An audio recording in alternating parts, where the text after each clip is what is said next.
Welcome to the Mockingcast, the podcast of Mockingbird Ministries. I'm David Zoll, your host, and in just a few moments, I'll be joined by my co-hosts, Sarah Condon and RJ Heyman.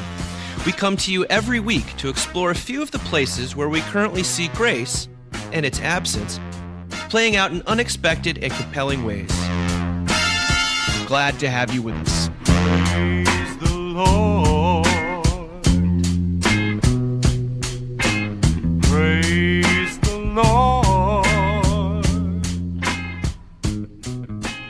God. We are back after a slightly elongated break, and it's a good thing that nothing has been happening in the world. Nothing at all. What a time to go on vacation.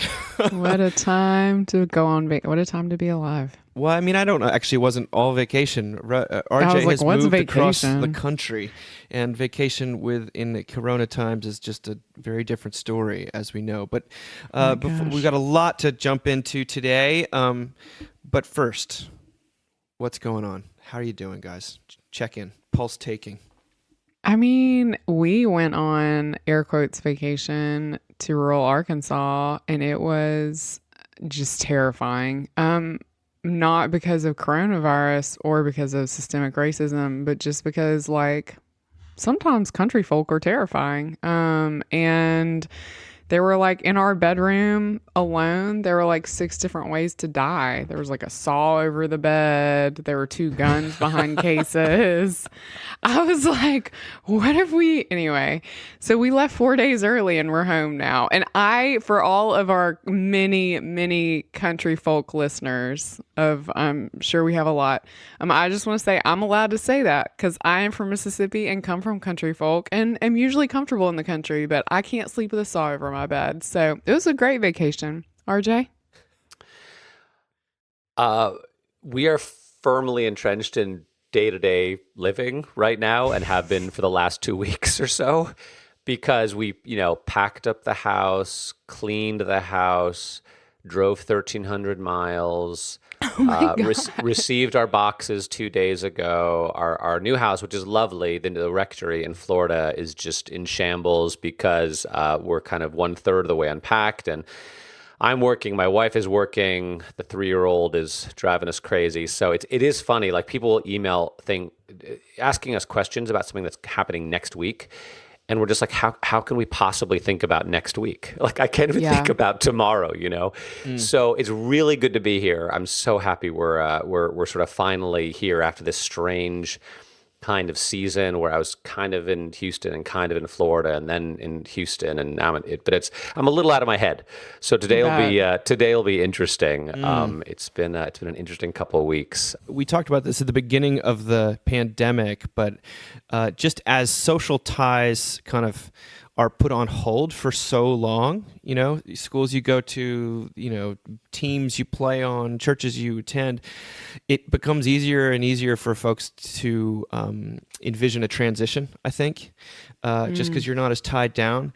And yet because I just talking about people in my own sphere, I think that when you think of, we can always pick up and move to so-and-so, you don't imagine that, they're going to have COVID things in place too, It's so true. Those parks aren't going to be open either. Yeah. So you're going to go there and still have to wear, but you envision in your mind, at least I do, is like, I can move to such and such a place 100%. and I'm going to be free from this. There's like this part of my brain, Dave, I totally get what you're saying, where I want to be like, does Mars have COVID? Like, can people go to Mars right now? Like, it's just like... Someone told me recently they'd bought a $3 plane ticket to England. You just pay the taxes and stuff because it's all this stuff is already booked and they just need someone on those bodies, I guess.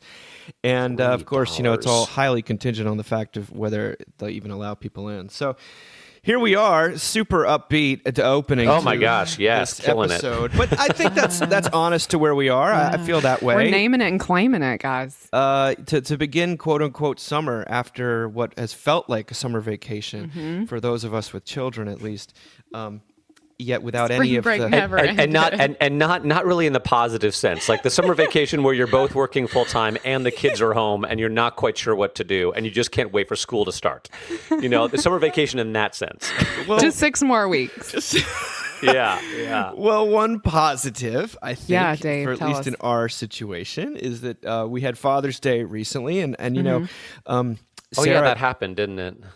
we were joking, Sarah and I were joking the other day that our identity as writers or for her Priest. as priests, clergy, they've all sort of vanished Yeah. in the last, and there's this existential kind of, who am I? And the truth is, for me, at least these last 3 months, yes, I've been continuing on with Mockingbird responsibilities and some limited things at the church, but really I've been a dad, and since all the travel got canceled, which is a sadness in a lot of ways, but it also means I've been more present with my kids than I've ever been, and to be a dad and to be present has actually been, there's been moments of supreme joy amidst the aggravation. And today we're going to start off by reading a wonderful piece that Sam Bush wrote for Mockingbird about fathers and Father's Day. It's called God of Our Lonely Fathers. And he begins by referencing stand-up comedian John Mulaney, who had a brilliant opening monologue on Saturday Night Live recently in which he dove headfirst into the modern plights of fatherhood. Mulaney's technique, unlike Emily Dickinson, is to tell the truth so bluntly that you really just have to laugh at the fact that someone had the gall to be so direct.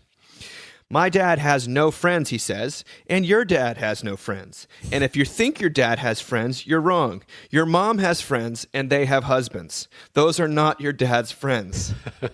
Ha, ha, ha.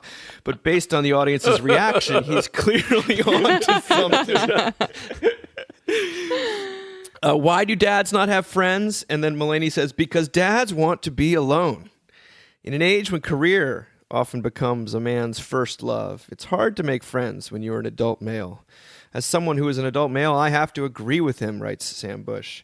One theory as to why fathers seek seclusion is that they are desperate for any amount of respite from external pressures.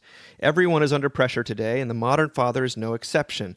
He is under pressure to be a loving example for his young children, despite having deep issues with anger, for example. He is under financial pressure as the rising cost of living continues to outpace inflation, and he is under pressure to not become like his own father, although that is clearly happening already if you just ask his wife. On top of that, he is under cross pressures to be both strong and vulnerable, confident and humble, funny and serious, a successful provider, but then always available at home. So good luck with getting to be honest with you about the pressures he is under. Nietzsche once said, shared joys make a friend, not shared sufferings. And if that's true, then a friend will be hard to find when you need someone to take the pressure off. Nietzsche. He was a happy guy. Always with the funny Nietzsche, funny tell us jokes. about friendship. Yeah, exactly. No, thank you. Well, Sarah, you've written about this. I've written about this. RJ, Yeah. you just experienced this, I You suppose. just embody it and we write about you.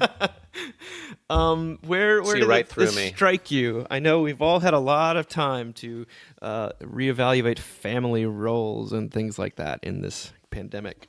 I mean, I think what I'm actually thinking of, which is funny, is the small group we have at church, because like we started immediately when this happened. I was like, women are going to need support. They're home with their kids. They're homeschooling. They're cooking. They're working. And so we started this small group, but we'd probably been doing it for 6 weeks before I was like, so these women are married to people. And they may need some of this too, none of them have asked for it, but they might want it. And so we started that, and it's been like, it's so funny, like it's been really well attended, which we had no idea how many young dads were going to show up for this. They all want to be there.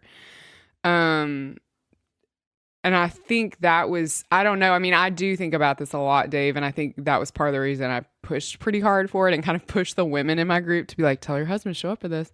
Because I just look at my own husband and I think friendship's really tough. I mean, didn't you write that piece? Because I think about it all the time several years ago about, and it gets referenced, Sam references it here, but because you enter your 30s and your 40s, and it's such a competitive time career-wise that the peers that really could be friends for you, and if you think ministry is an exception to this, friends, it is not, really are you can see as competition, and then there's no real sharing and vulnerability.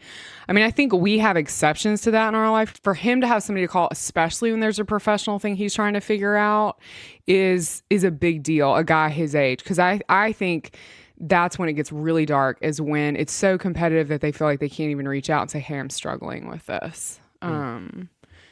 But and the other, I guess the other thing I want to say is, and I've just noticed this in my husband, you know, who's as a lot of people have a complicated relationship with his father, and his father's dead now. And he's really done a pretty good job of finding men in his life who are his dad's age, who he is friends with and who he calls. And I think that's a really invaluable thing that you can kind of surround yourself with at some point. And I want to say, if you're listening to this and you're a guy and you're like, oh my God, I haven't done any of that, I don't have any of that. I mean, this has been only in the past few years. Like, it's totally a thing that you can kind of look up and be like, hey, I need more male support in my life. I don't know. Yeah. But I'm not a man, RJ. Tell us, how lonely are you? I think Nietzsche was wrong. I think there is something about shared joys that creates friendship, but actually, I don't want to say it's more shared sufferings, but it's definitely equal part shared sufferings. And I think one of the things that makes it tough for men to be friends is that for whatever reason, men, this is a gross generalization, but I feel like men have a more difficult time sharing their sufferings and their difficulties with each other than women do, right? And Brene Brown's been big on this, that vulnerability creates intimacy, and men just aren't great at that. It's tough to talk about things that aren't going well at work, that aren't going well in your parenting, aren't going well in your marriage. I would also say, but like, men are not encouraged to do it. No, they're not. Yeah, the quote that she often cites, and we said this before, but not for a while, was the man who came and said, to Brene Brown, why don't you write about men? And she was like, well, what are you talking about? He's like, well, I have, a wife and 2 daughters, and this is harsh, but this is what he said, they would rather me die on my high horse than fall off of it. Yes. And she was like, whoa. And that's when Yeah. she started to look into male vulnerability. Yeah. So, and I sense that challenge for myself, that it takes a long time to know another guy and be able to talk about what's actually going on in your life in a real way. But if there's no reason for me to see them face to face regularly, then it's sometimes tough to just like pick up the phone or shoot a text or an email or whatever. So I don't know. And I don't think I'm alone in that. No. Being a guy, No. having friends like that. So, but I do actually feel blessed to have some very close friends that I can tell the truth to. They tell me the truth, but I feel like that's also somewhat unusual. So that's my take on friendship. No, it is a big issue for me, and just what I see in front of me. And I see the phrase that they call it is, men in their 30s and 40s are sad clowns a lot of times. Oh, And jeez. sad clown syndrome is men that are sort of just keeping it all together and trying to keep it bottled up, and don't feel the permission, or aren't maybe in touch with their emotions, or just, there's all sorts of factors that go into it. One of the other things we say in that piece is that you're not only in competition with people, but folks from your past, and if you've come from a similar background and maybe you're close at one time, they represent a path you could have gone down. A life you could have lived.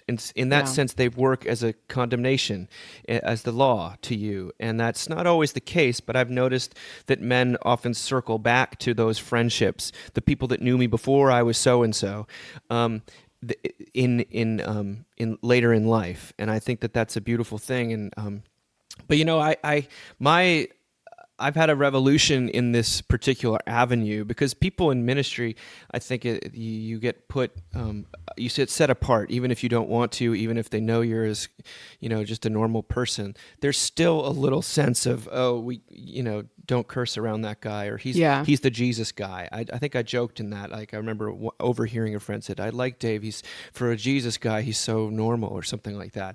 And I think that there's it's not always easy to be friends with the people, especially in your church, but you can really love them and want to be their friend. But for me, it's been this exercise group that I've become a part of, and you do something together and you hang out. And you know what? One of the reasons why it works is because none of us really know what each other do for a That's living. amazing. Yeah. That's good.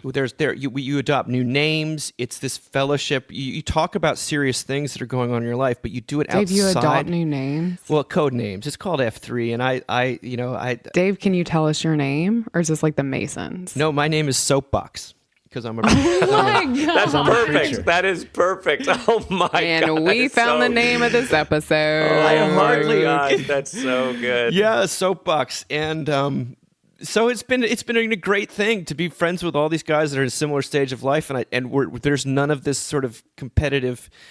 And what was funny is we had a social gathering with our wives, and all the wives were so disoriented because it was the first time in all of these women's like married lives, it was like the first time that they were going to a thing. They were all their husbands were friends rather than vice versa, and that's quite a comment in and of itself. But there's a safety and it's the sad clown thing. It really has helped me personally. But I love how Sam circles back to Mulaney's great joke about Jesus. He says, the one success story of a grown man having friends is that's the real miracle of Jesus. He was a 33-year-old man and had 12 best friends. Actually, it's more like 11. And they were not his wife's friends' husbands. And he didn't meet them a long time ago in school. He met them in his 30s. Remember when your dad went fishing that one time? Well, these guys went fishing every day. That's so good. I love it. Related to... Of course, he wasn't married and didn't have kids, so give me a break, Jesus. Easy for you to have. No demands on your time, just walking around being supported by these wealthy women, doing whatever you want to do. Once again, I'm not Jesus, but I need I need Jesus. I just want to say one thing. I long-time listeners will know, I have mixed emotions about my own father, but I'll say this is one area where I really feel like he got it right. He had two very close Dutch friends, two very close American friends, and he didn't see them all the time, but he went out of his way to go see them when he was traveling or to make time for them or to go on trips with them. And I did see that. And it wasn't all the time, but I saw him have close friendships in his life. And those men have now become friends to me and my brothers, after my father's passing a little over a year ago. And so... Thanks, Dad. That. He modeled that well. I think it's also harder for men that don't golf because I don't golf, and that seems to be a way that they take care of that need. But whatever you think, these are real issues. Actually, there's a poll that the Associated Press reported on this past week that Americans are the unhappiest they've been in 50 years. And this is from a survey out of the University of Chicago in late May. So it's post-pandemic, but pre-George Floyd. It finds that just 14% of American adults, it found that just 14% of American adults say they're very happy, down from 31% who said the same in 2008. Who's very happy? That's a lot. But in 2018, 31% of people said that. Wow. That year, 23% said they'd often or sometimes felt isolated, and now 50% say that. Now that's compared with surveys. This is interesting. Compared with surveys conducted after JFK's assassination in 1963 and after the September 11th terrorist attacks, Americans are less likely to report some types of emotional and psychological stress reactions following COVID. Fewer report smoking more than usual, crying or feeling dazed now than they did after those two previous tragedies, though more report having lost their temper or wanting to get drunk. Bleak. Any comments on that? Thanks a lot for sharing, Dave. I just don't think it's not like a huge surprise, right? Like everyone is so in their head right now. And of course I think we'll talk a bit about this, but especially now with the cultural shift we're having around race conversations in this country, like everyone's even more in their head right now. I mean, I would be interested actually to see what that statistic would look like now. Just when you thought it was as bad as it could get. When you thought your anthropology was low enough. Yeah, I don't know. I mean, I none of this is surprising to me. It's super, super sad. It's intensely sad. I mean, I think I said to you guys in one of our text threads that what I'm finding about this time period, and the pandemic for sure, and then for sure for me, the stuff around race that we're coming to terms with is that I really want to be in church, and I can't be. And that's very hard. And even when I can be, it won't feel the same. And that's really hard for me to kind of wrap my brain around. And super, super sad. So yeah, I mean, I don't know. I'm struggling. So I'm imagining other people are too. Yeah. Although this is a great time to plug antidepressants and anxiety medication. This episode brought to you by Lexapro. By Lexapro. Sarah loves it. Yeah, I mean, like, this is a good moment. That's still an option, folks, I don't know. I don't even know how I feel. Honestly, Yeah. I'm just honestly trying not RJ, to think about it. Yeah. I just don't. I'm just trying to put one foot in front of the other, and Spoken like a dad. sometimes there are times when it's not. This gets sad. I would have never said this before because I'm such a feeler, but sometimes there are times it's not super helpful to dwell on how you feel. Yeah. It's just like, to just be mindful. That's mindfulness a little bit, right? It's like, okay, I am Yes. who I am. I am where I am.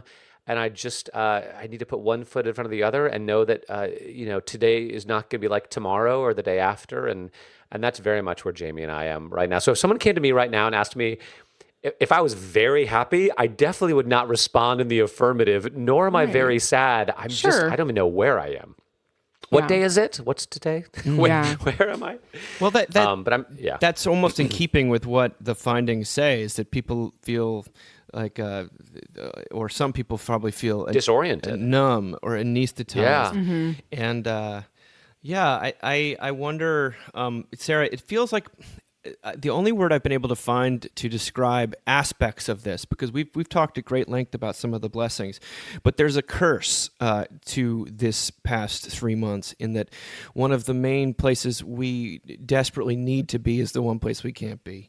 And so you're hearing nothing but all sorts of, you're soaked in media all day with various narratives and people getting more and more pushed to one side or the other. And the one place where you might go and be, where people might kneel together and hear have perspective shifted towards the eternal and towards reconciliation and towards God's grace in the midst of it, is the one place they can't go. And I hear from more and more people that, it's great that we've done these online services, but people are zoomed out. I mean, at the end of the day, it's like I talked to another young person the other day. It's like, I feel guilty. I haven't watched or churched in 2 months. And it's not because they don't want to, but it's because they've been on the computer all week, and Sunday feels more holy without that. Without the computer being open.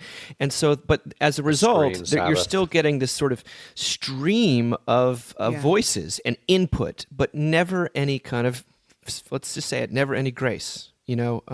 I just keep wondering, like, when I would see all this really powerful footage of people kneeling to commemorate George Floyd and Breonna Taylor and all these people who've been senselessly murdered, I just kept thinking, what would it feel like to be in church kneeling right now?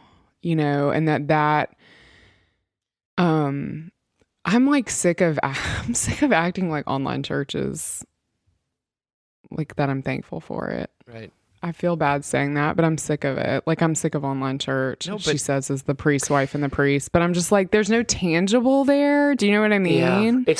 It's better than the alternative, I guess. I just can't imagine not having any connection to anybody. I know. And I know. I will say, those are the times during the week when I do feel the most joyful, honestly, is like when I'm teaching.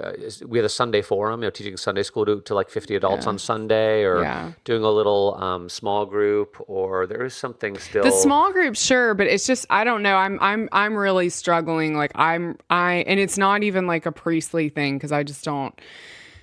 I'm not the priest that's like craving being behind the altar, although you guys are out there and good for you. I'm just like for me, I actually just want to be in a sanctuary on my knees. Like that would be like very, like I need that right now and I don't have it. Because the impulse to want to repent is Yes. a wonderful impulse in every scenario. It's That's what amazing. Martin Luther says, that he's paraphrasing Paul and Jesus, is that the whole life of the believer should be one of repentance. Yes. And yet to repent where there's no absolution, Yeah. or no hope for absolution, Yeah. is a sad and possibly almost nihilistic Yeah. thing, and that's It's like what. to what end? My friend, he went to a Christian protest in New York that was run by a bunch of black Pentecostal preachers. And they went to Brooklyn to do this, and they were excited about it because the protests that they'd been a part of were nothing but anger and rage and vindictiveness. And they wanted to see what a Christian one would feel like. And so they went, and they got in the wrong line. And it was a bunch of white kids from Connecticut, screaming to kill all policemen. And they're like, well, we got to get out of here. So then they finally found, because they thought to themselves, this clearly isn't constructive. And there's a maybe there's a importance to express rage and whatnot, but this seems to be not what we're. Calm down, Connecticut. Yeah.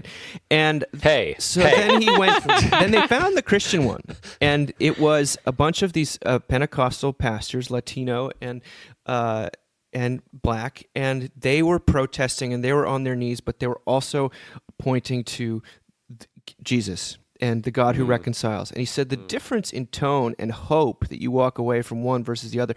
And there was no stoicism about the second one. There was no band-aid of now we're forgiven, let's all just go back to normal. It was much more we're lamenting, but we're lamenting God can hear us, and not only that, God moves with grace and mercy towards people, repentant sinners. And I thought, and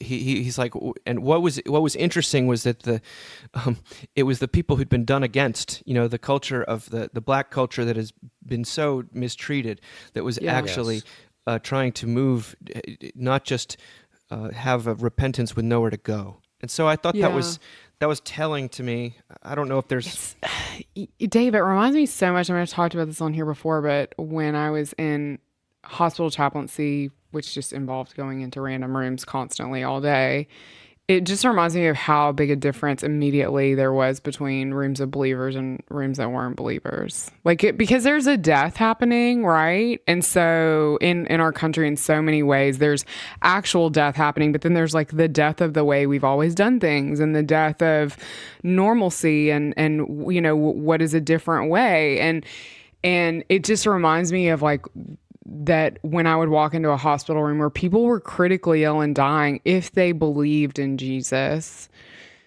and I don't even want to say it like that, I would say if they believed that Jesus loved them, there was hope in that room, Yeah.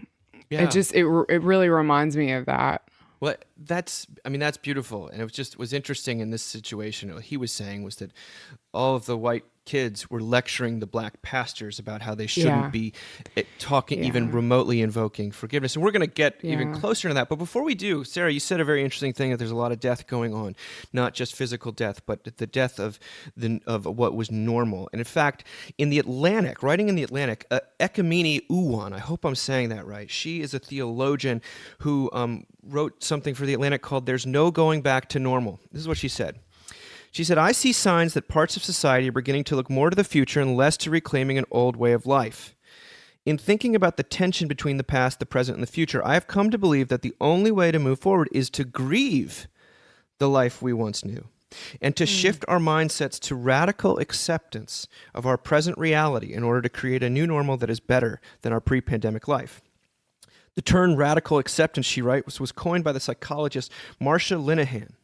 Radical acceptance, Linehan wrote, is an act without discrimination.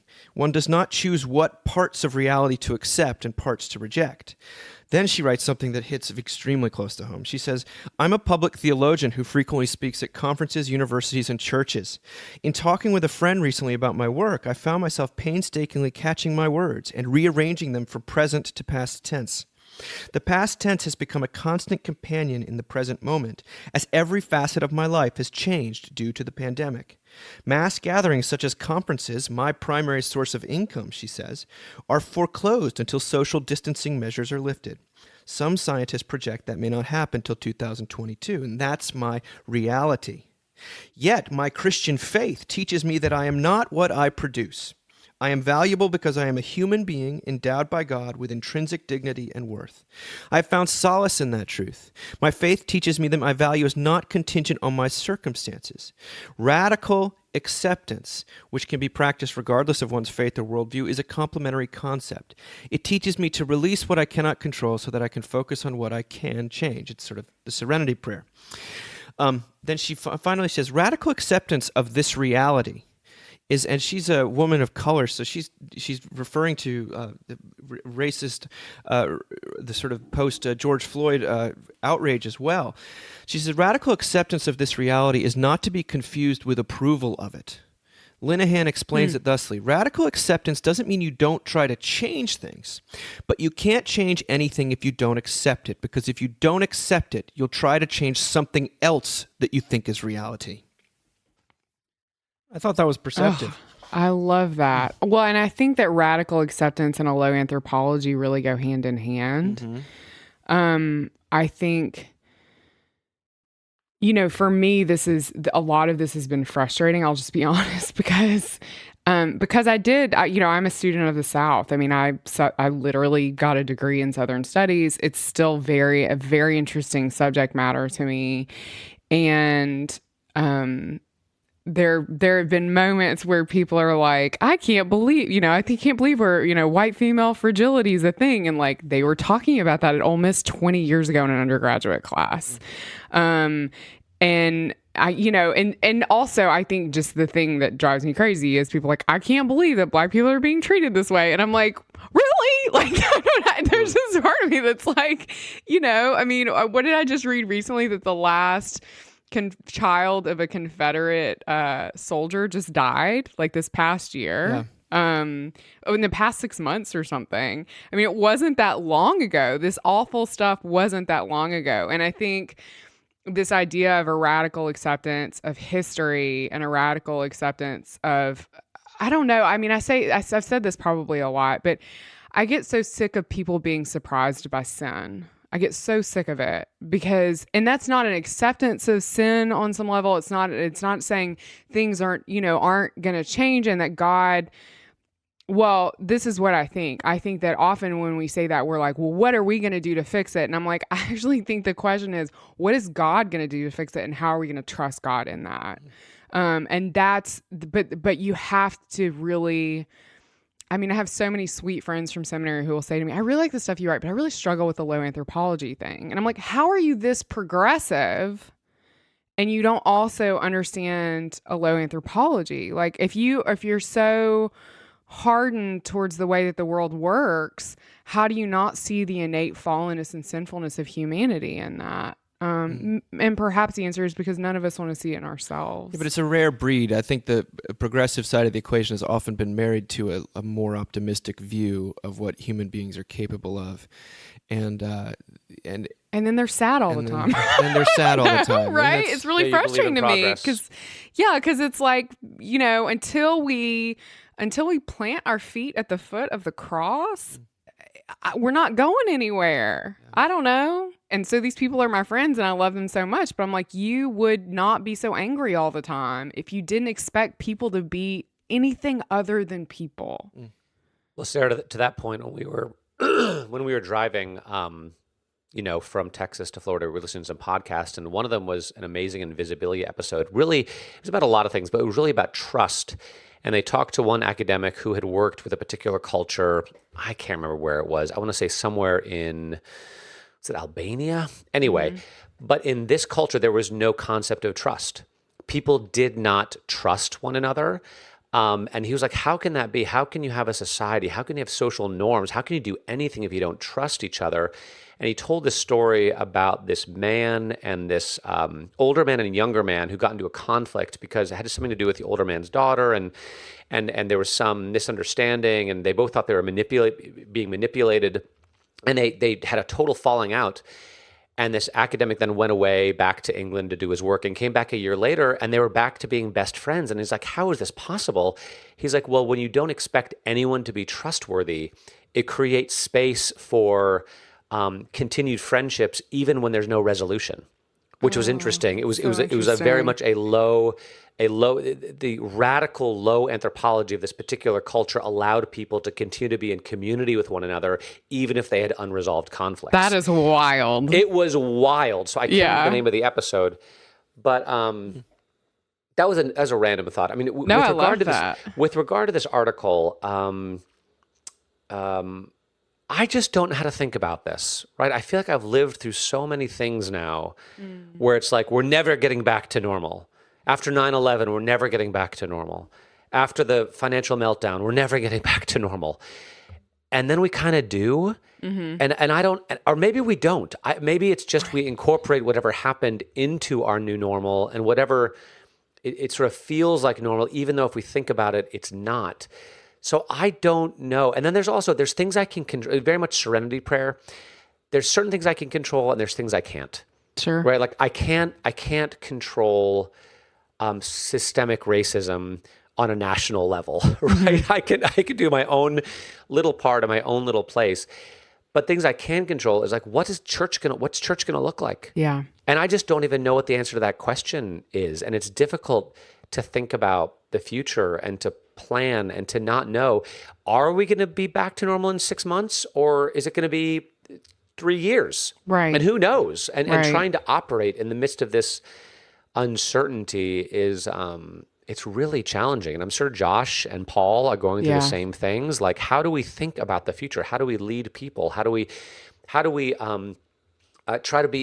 evangelize? Yeah. How do we welcome new people? How do we incorporate new people? How do we do Christian education? How do we do Sunday school for children? All this sort of stuff. And not to mention, how do I make friends now that we're in a new place? I mean, How do that's I on the build back of the community? first page, right? Like that's like So it's that's such the a weird thing. B-side. Because like I said, I moved into New York the weekend after 9/11, and I remember the memorial set up in the Union Square subway station. Were you there, Sarah? With all those No. votive candles and No. pictures, and that just felt like something you'd never seen before. And then suddenly a year later, they were gone. Yeah. Yeah, You know, and it's like we're back to normal. So what? So I'm not sure how to think about that. I think people only change. What's the AA thing? They only change when the pain of continuing is more than the pain of not changing, right? And Yes. that's Yes. I think, but I also see Which feels like where we are as We're a in a country. strange- That feels like where we are, Yes. but Yeah. but who knows? it could Ask it me in a could year. be, because one of my refrains throughout this entire thing is that we really should the prediction thing is just nothing but anxiety, and we're not God. We cannot predict the future, and all of this is really not worth the paper it's printed on. And if you We're go all, back like, collectively. If you go back to NPR experts talking in March, my friend was listening to a they replayed something from March, and it's like, oh, it's going to be a month, and we'll just just wear your mask and we'll be fine, and a month will be all great. And this is someone who is touted as an authority, and no one knows what they're talking about. But the thing, like for us here, see, in Charlottesville, I feel like we've got a slightly different perspective, because we had essentially race riots here in August of 2017, and there in a sense we've been living in the wake, and we've been doing a lot of racial reconciliation work, and what I've also seen, someone showed a picture of the people that were marching, the clergy that were marching in Charlottesville 2 days after this terrible thing that happened and Heather Heyer was killed, and not one of them still lives in Charlottesville 2 years later. Whoa. Because they burnt out. And Yeah. the sprint, as someone says, it's a marathon, not a sprint. And if that you will get tired and just need to sort of have a glass of wine or something. And that is what I do think Jonathan Haidt was talking about how things had the religious wars stopped in the 17th century in Europe. And he said his sense was not that they came to some kind of resolution, it's just that people got exhausted of living that way. And the pain of, and it could be that we're there. In a lot of this, the other thing that's been going through my head is that clearly no one watches the show Atlanta. Donald Glover's show about, because it has everything. A lot. He predicted a lot of this. He shows exactly a lot of what we're living through. In fact, the episode Juneteenth, everyone was saying, "Oh, I never heard of Juneteenth. Let's celebrate, just make it a national holiday." That'd be great. But watch that episode, because it skewers kind of white smugness about Juneteenth and the immediate co-opting of a minority viewpoint in order to basically score points. And it was Sell clothes at the Gap. what it's so close at the Gap. And it's Like, okay, very Gap. cynicism-inducing. All the younger people are like, what's the gap? what are you talking about? Made okay? Fall ladies. into the gap. Donald Glover is a genius. He is. But let's He get to is. this next piece, which reminds me, frankly, of something, Sarah, you had written. We'll tread gingerly through it. This is our friend Chad Bird wrote a piece about hashtag preaching and whack-a-mole worship. And he's trying to make a case for preaching according to, in a church, according to assigned passages in a lectionary, rather than according to current events. And he has to give a lot of caveats to say, this is not what I'm not saying you never talk about what's going on. But I am saying, he says, this is what he writes. He says, like many people, I spend much more than 5 minutes per day on social media. I read posts from my friends on the political left and the political right. I watch interviews, view pictures from peaceful protests and violent riots. I also listen to podcasts that address current ethical, political, and societal issues. Truth be told, come Sunday morning, I feel emotionally beat up and mentally worn down by all of it. And I seriously doubt I am alone. If my pastor preaches on the feeding of the 5,000 or Jesus walking on water and never saddles these verses and spurs them into hot-button issues territory, then I, for one, breathe a hallelujah sigh of relief. For at least an hour, I am yanked out of this week's tumultuous raging into God-soaked liturgy, hymns, reading, and homily. These gifts graft me into an eternal kingdom that transcends the vicissitudes of humanity's frail and failing crusade to remedy all its own problems. He then goes on, he says, when the regular focus of the church's life becomes issues, be those abortion, racism, politics, ecological concerns, it is a delicious temptation, this is the other caution he gives, to preach against those who are not in attendance. You know, those bad people out there doing bad things. But that is not preaching, but pandering, not to mention feeding raw meat to the monster of self-righteousness within us. When it comes to proclaiming God's judgment against sin of any kind, though, the church takes no prisoners, gives no quarters, and calls one and all to repentance. Am I saying that we should not preach against so-called societal evils? No, of course I'm not saying that, because all evils are societal. Sin is never not communal. Sarah, you once wrote a post about, like, if your church doesn't preach the gospel this weekend, this Sunday, maybe go to another church. I haven't seen as much of that as I on social media as I used to. Mainly probably because people aren't preaching or they're doing these taped sermons. But where are you guys with what Chad is saying here? Because it certainly flows against the grain of mainline sensibilities right now. Well, first thing I want to say is just directly to Chad, which is he's always felt like a pastor to us in our family, and I just want to say, as a pastor to him, like, maybe just get off social media for a few days, because I totally want to say, like, I love what he says, but I do need to say I completely identify with where he's coming from, and I have, as someone who has been on social media for sometimes hours a day for years, have been off of it now almost entirely. I probably am on it literally for 5 minutes.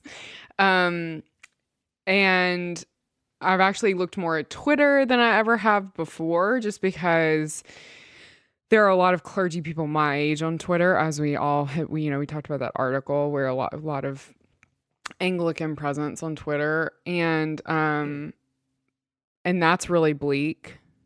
I'm actually seeing people, I was on Twitter last night, and I'm seeing people I know who are colleagues who are kind of coming apart on Twitter. I'm seeing a lot of people who are kind of unable to tear themselves away from social media. I don't know. It just feels like such a heavy echo chamber. And And I'm glad, Dave, that you haven't seen that kind of call for people, if your church isn't preaching this issue, you shouldn't be at your church. I've definitely seen that. And I get that. Because we're at this really interesting cultural moment. I get that. But also, like, it's hard. I mean, I'm preaching every third Sunday for Holy Spirit, just to give, frankly, my husband and our assistant Corey a little bit of a break. And I recorded a sermon in advance, and it was in so many ways about systemic racism, which needed to be said. But then also, the COVID numbers in Houston are, yesterday, we keep hitting new highs. So yesterday was the most cases in Texas that we've recorded so far. So that keeps happening. It was 5,400 cases. And while people liked my sermon, I was like, I kind of wish I'd preach comfort. I don't know. Like, it's very complicated. I feel like I'm just rambling, but I just want to give Chad a hug, tell him to have a cup of green tea and like chill out on the beach in Galveston, which I know he loves. You know what I mean? Like, cause it's like, it's a very, what social media feels like to me? It feels like when I was a kid and I would take my mom into these stores with terrible, cheap clothing to make her spend lots of money on like teenage girl clothes. And the look on her face when we'd walk in and it was bright lights and like the neon colors of the 90s and music going, womp, womp, womp, womp. That's what social media feels like for me. It feels like The Express in 1998. So... Well, I wonder if social media isn't one of the primary places where this pain of remaining on there is going to get more than the pain of getting off, because it seems to be driving. And you always have to remind yourself that there's a difference still between, you look at Twitter, you look at Facebook, and you're like, oh my gosh, everything is going to hell. And then you turn it off and you go outside and the sun's shining and your kids are smiling and you're like, well, wait a second. Wait a minute. That's not the entire truth. Right. It's maybe part of the truth. But it's part of it, but it's not even the majority of it. There is this life beyond that. And I do want to say there's really valuable, beautiful, especially around activism stuff that happens in these social media spheres. But there's also just a lot of like angry white angst that I'm not sure is like helpful. I don't know. The cult of white guilt. Yeah. So as I read this article, like, this is a hard time to be a preacher. Yeah. Because I know, or I'm sensitive to the fact that for certain members of my congregation, I'm not going to say enough. Mm-hmm. And for others, I'm going to say too much. Mm-hmm. And it's tough to know how to sort of, quote unquote, strike the balance. And I think what I've tried to do is, number one, to be as honest as I can and transparent and sort of vulnerable, like not in a bleeding in the pulpit kind of way, but not to pretend to have answers that I don't have. To make sure that whatever I'm saying, I'm first and foremost saying to myself, that I'm calling myself to repentance, that I'm calling myself to soul searching, that I'm calling myself to listening, that I'm not preaching to anybody anymore, that I'm preaching to myself. And then also, these are moments I'm really thankful for the lectionary. Yeah. Because I am always going to preach the Bible. Now, how I preach the lectionary is going to depend on kind of where our church is, where our country is, what people are thinking about. But last week, for example, like all the readings really were about division and strife, and so and then to talk about. What I ended up talking about is the thing about Jesus' ministry that caused division and strife was not his like moral certainty or ethical purity or ideological orthodoxy. It was his radical love and forgiveness and acceptance. That actually is divisive. Forgiveness is divisive. And Dave, I used that amazing tweet that you sent us about, what did it say? There's something about a cult. There's something unsustainable about a culture that demands constant atonement without the possibility of forgiveness. Like Elizabeth Brunig, which was incredible. And praise God, thus far I haven't gotten any angry emails or Facebook messages. But it's hard. It is hard. But I appreciate what Chad says, because this is a thought I have had before. Whenever I've talked to other preachers, pastors, Christians who are like, how can you not be talking about insert major issue here? And I'm like, well, I look at the Gospels, I just don't see Jesus doing that. I see everyone on earth trying to co-opt him for their own particular political cause, right? Jesus, should we pay taxes to Caesar or not? Like take a stand, like take a side. Like, are you with Caesar or are you with the Jews? And Jesus is like, no, like render to God what is God's and Caesar what is Caesar's. And the one time, and you guys can correct me if I'm wrong, the one time which always comes to mind when Jesus does seem to address a quote unquote hot button topic of the day is when he's talking about like the tower that fell and killed all those people. Mm-hmm. Remember that? When they're like, Jesus, what happened to what about those people that the tower fell on? What about them? And he says, well, you're all sinners and you should all repent or the same thing's going to happen to you, Mm-hmm. And here we are 2,000 years later. Who cares? Like to them, like, oh my gosh, the tower fell. Like this is a major thing that happened in our world and we got to deal. And now today we're like, what is that even about? Like, who knows what that's about? Yeah. So again, not to say that we don't talk about things that matter and things that are important, but I don't see Jesus being beholden to the quote unquote hot button topics of his day in the way that so much of the time preachers, pastors, Christians, leaders, whatever, feel like we have to be. I think there's a way to talk about these things in a way that is in tune with eternal truths rather than sort of getting on a particular angry bandwagon. And honestly, we've also, in my church, I spent a lot of time talking about like the way that the Apostle Paul deals with conflict. Because you read Corinthians, you read Galatians, you read Romans, there's a lot of conflict in church. And this is a time to read Romans 14 and talk about, welcome those who are weak in the faith, but not for the purpose of quarreling over opinions. Be resolved not to put a stumbling block in front of someone else. Let each be fully convinced in their own minds. It is before their own maker that they stand or fall, and yet God is able to make them stand, wow. Through the grace of Jesus Christ. So Paul is also dealing with major conflict and yet calling people to love and non-judgment and faith in a pretty way that feels relevant to our particular moment. And so different from what's like online, like so yes, different. But it's like, there in the Bible. I know, like, but even like Christians online, like I just keep seeing this stuff that's like, if you don't agree with X, Y, and Z, you're canceled. Yeah, and I'm like, I mean, that's a lot for somebody to say who's a clergy person, but who am I to criticize? I mean, Paul does kind of try to cancel the Judaizers in Galatians, but even then, he takes the time to write them. But what is it that Jacob Smith always says? Like they can break up with you, but you can't break up with them. That's right. No, you can't. I wish I could quit you. Exactly. We've been watching, and this will sound like PTSD, like no one will want to watch it and will sound crazy for watching it. We've been watching Lenox Hill on Netflix, which is a documentary about Lenox Hill Hospital in New York. And I think it started as a subway movie. Station. Yeah, it started as a movie and they ended up making it a series. Lenox Hill is like a neighborhood hospital, and all of these, I mean, they do incredible brain surgery and stuff there, but it's also like, it's known for brain surgery and like delivering babies, basically. And people getting run over by the subway. Yeah. And like anybody walks in off the street there, and they have all of these different political opinions. They have all of these different mental health crises.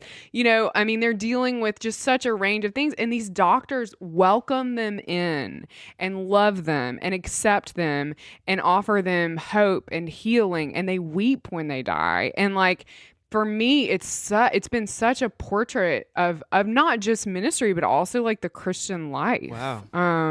So anyway, that's beautiful. I love it's a documentary series. It's not like a Grey's Anatomy. Yes. Yeah, it's documentary. It's just fabulous. Because you want to say, people always, trot out that old chestnut about, preachers should preach with the Bible in one hand and newspaper in the other. And we're at a point in time where it's like, well, what newspaper, because I Right. think you're Yeah. gonna just and Yeah. and my older brother. Also, that's like one. Like, I would just love to make a list of things that Jesus didn't say. did not Do you know say what that. I mean? Like, people act like I'm just like, no one said that. Like, why are you? In no sense do you not want to connect with the cares and concerns of people. Yes. But Yeah, of because Sarah, you're right. course. My brother said, by the way, the same thing. I was trying to preach after the riots, and he said basically my brother said it's basically impossible to preach a sermon right now.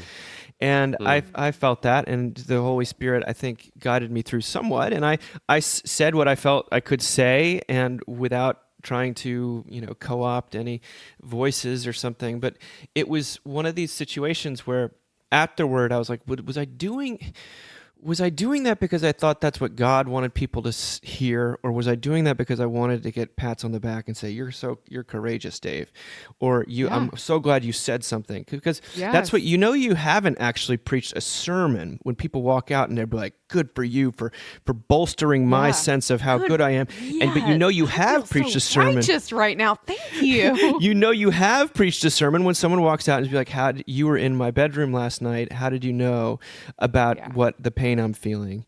And I know that there's not a formula, because it's the active. I mean, there's not, but there is. Like, there's not, but there is. Because I think I told Dave, my last sermon I preached, I totally struggle with the same thing you're saying. But I think I don't struggle with that when I preach forgiveness. I don't struggle with that when I preach forgiveness, and But not because it's an we're easy in a thing to moment right now preach. where people don't want to talk about forgiveness. Someone very dear to the organization was asking me as well, is Mockingbird going to make a statement or do something like this? And I'd already been too jaded about all the statements coming from, like my toothpaste manufacturer to be like wanting to really step into that space. But I wanted to say, like, well, our chief insight from 12 years is to really talk about God's grace. And I feel like it's a little soon to be trumpeting that, at least as in regard to the issue of race, and also it might be time for us to sometimes keep our thoughts to ourselves a little bit about this and wait. Yeah. But that's why it's so heartening when you see someone like Esau McCaulley, who's an Anglican priest in America, a black guy, wrote in the New York Times Magazine what the Bible has to say about black anger. This came out on June 14th, and it's worth reading to you as our final piece. He says, "The miracle of the Bible is not that it records the rage of the oppressed. The miracle is that it has more to say. The same text that includes a call for vengeance upon Israel's enemies looked to the salvation of its oppressors. Isaiah 49 says, 'It is too small a thing for you to be my servant to restore the tribes of Jacob and bring back those of Israel I have kept. I also make you a light for the Gentiles, that my salvation may reach to the ends of the earth.' For Christians, rage, like Psalm 137, must eventually give way to hope. And we find the spiritual resources to make this transition at the cross. Jesus could have called down the psalms of rage upon his enemies and shouted a final word of defiance before he breathed his last. Instead, he called for forgiveness. It was not a false reconciliation.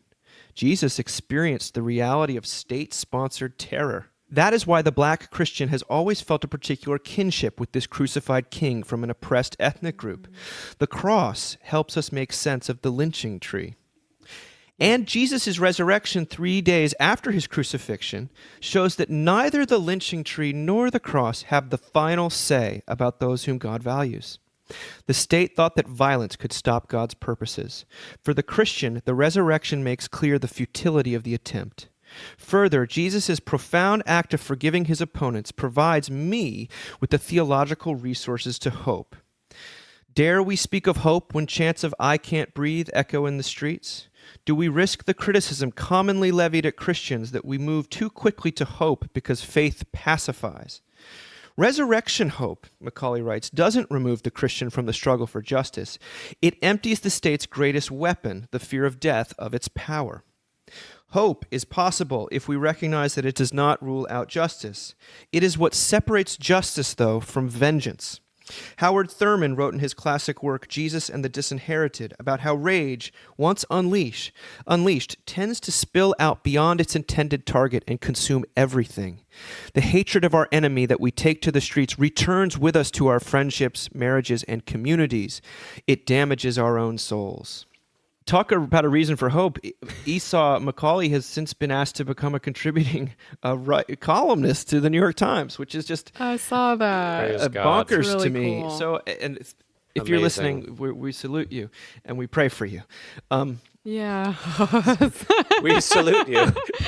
I thought that was great because I do feel enormous fear in my own being to say what I feel, to mention the gospel. As a white man, I feel I have no authority to do so, and I'm afraid, probably for good reasons, but also for just insecure reasons, that I'm going to say the wrong thing, and that that thing where he says he's levied at Christians who are, remember when they got so mad, some activists got so mad at the women at the AME church in Charleston for forgiving Yeah. Dylan Roof, and I thought that Yeah. I'm with Dolly Parton. I thought forgiveness is all there is. All there is. And yet, maybe it's not mine to invoke, but Esau Macaulay, or at least to point to Jesus. Because if all we have to offer the world is vengeance or payback or a switching of the power, if the hats again, and a cycle of violence, rather than the Christ who broke that cycle and suffered for actual sinners. I mean, I don't know what else. I don't have anything else to offer. I have Garbage Pail Kids and Weird Al, basically. That's it. This piece reminded me of a sermon that my first boss in ministry gave once, Dr. John Westfall, who's a Presbyterian and just love him so much, such a grace preacher, someone who understands humanity, who loves the Lord, who preaches the gospel. But he was talking once about kind of praying for our enemies. And he used some of the same Psalms text that Esau used in this piece about praying for the destruction of your enemies. Basically, let their infants be cast upon the rocks and let them, and what did he say? He said, Jesus said to pray for your enemies, but he said, those don't always have to be the best prayers. Sometimes if you're feeling angry, it's okay. To pray destruction upon your enemies and to leave it in God's hands, right? Because what does Paul say in Romans? He says, beloved, never avenge yourselves, but leave room for the wrath of the Lord. For vengeance is mine, I will repay. Be kind to your enemies, and so you will heap burning coals upon their heads. I've never forgotten that. I remember my wife and I were on the West Side Highway once in New York City with I think one or both of our small children in our backseat. And this car was just driving 90 miles an hour, weaving through traffic on the West Side Highway in a really reckless manner. And my wife sort of really quickly, she's like, Lord, I pray that person gets into a non-life-threatening car accident and is chastened. And then we keep on driving 2 miles up the road. There's the guy. He's run into the side of the highway. The front of his car is banged up, but he's standing there by the side of his car, door open, scratching his head a little bit, and we're like, "Oh no!" It was pretty crazy. It was I felt like our prayer got answered in real time. But I don't know, man. I do think there's room for praying against people that your enemies that are having a tough time and leaving vengeance in God's hands. And it might be in that process that God changes your heart towards those with whom you have conflict. But I think if you have the choice between kind of bringing that anger, that frustration, that to God's feet and leaving it there and walking away versus just stewing on it or enacting it yourself, I think that's not the worst thing in the world. And there certainly is plenty of precedence, as Esau says in the Psalms, for praying hard prayers against your enemies. Is that too much? No, I mean, I don't know.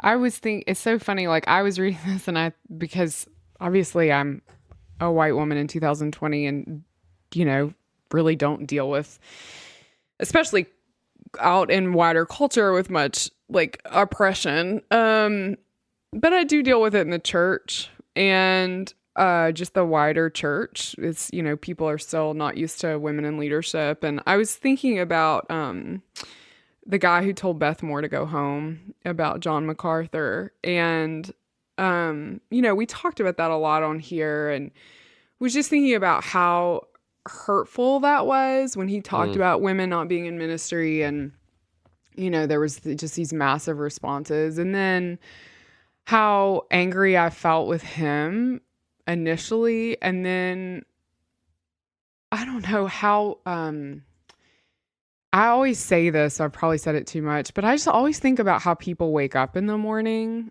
and that for some reason gives me a sense of mercy and grace for them. I think about what it must be like to wake up with that much anger in your heart and that much self-righteousness and that lack of humility that you feel like it's necessary for you to say really hurtful stuff about entire groups of people. And so I actually find some peace there in my Christian faith. And I love what Esau says in here, that people will just write that off as kind of a passive, kind of nature. And I'm also okay with that. I'm okay with being written off as a Christian only because my life's blood is fury and anger. And I come from that, I come from stories of, I just come from these really strong women who have fought so hard literally to stay alive, right? That's our family narrative in so many ways, and kind of against all odds. And so I come by really sort of a murderous rage very easily. And for me, Christianity and the gospel specifically has shifted that in a way that even I find jarring within myself. I don't know why I'm not on social media right now. I can't explain that, right? And so there are these things that God gives me, I feel like, and one of them is whenever I feel like somebody really is against me or has oppressed me or hurt me, I just think oh my God, what does he wake up like in the morning? Does he wake up this mad? That's a horrible, and it's what Esau says actually, which I really love, when he's quoting the book, The Oppressed, Isaiah. This idea of that actually living with that level of rage, how it impacts your family and your work and your, and Christianity, the cross is my release valve. It's the place I can go to where I'm that actually doesn't have to be my identity. And that doesn't mean that rage doesn't exist and isn't a thing that we all navigate, and it doesn't mean that rage isn't justified, right? But it's I can't stay in that and survive, right? I can't. I think, as much as I talk about the women in my family, I always, as long as we're all agreement dinosaurs existed, when we think about our Paleolithic selves and we think about this desperate need to have enough food, to have a place to live, to keep our children, that's the same kind of rage on some level, Fear right? keeps you alive. We can't stay. You can stay there, but when you stay there, you end up crowdsourcing hobbies on social media because you're so desperate for an escape, right? We can't stay in that place. Yeah. And this is why what he wrote has an actually prophetic edge to it in the proper sense, that he's saying that there's more than rage. I remember Alan Jacobs wrote something a few years ago that is something I tried to really capture in Seculosity. He said, when a society rejects the Christian account of who we are, it doesn't become less moralistic, but far more so, because it retains an inchoate sense of justice, but has no means of offering and receiving forgiveness. The great moral crisis of our time is not, as many of my fellow Christians believe, sexual licentiousness, but rather vindictiveness. Social media serve as crack for moralists. There's no high like the high you get from punishing malefactors. But like every addiction, this one suffers from the inexorable law of diminishing returns. The mania for punishment will therefore get worse before it gets better. And what Macaulay, to my ears, is advocating for is something that's not a mania for punishment, which is where we seem to be stuck in right now, or perhaps it's too soon to even begin to talk about what Macaulay's writing about, but I'm glad he did, because I'd be way too afraid to. But there is hope, and there's hope for us. By the way, I think if people do want resources to, watch Lenox Hill from this episode, watch Atlanta.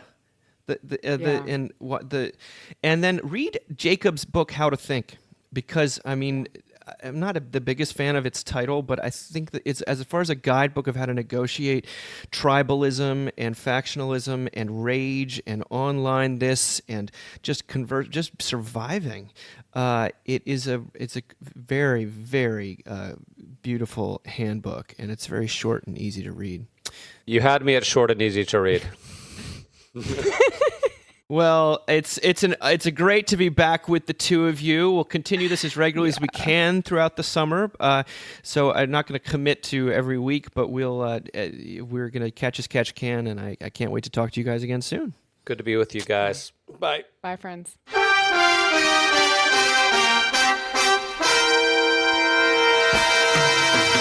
Thank you for listening.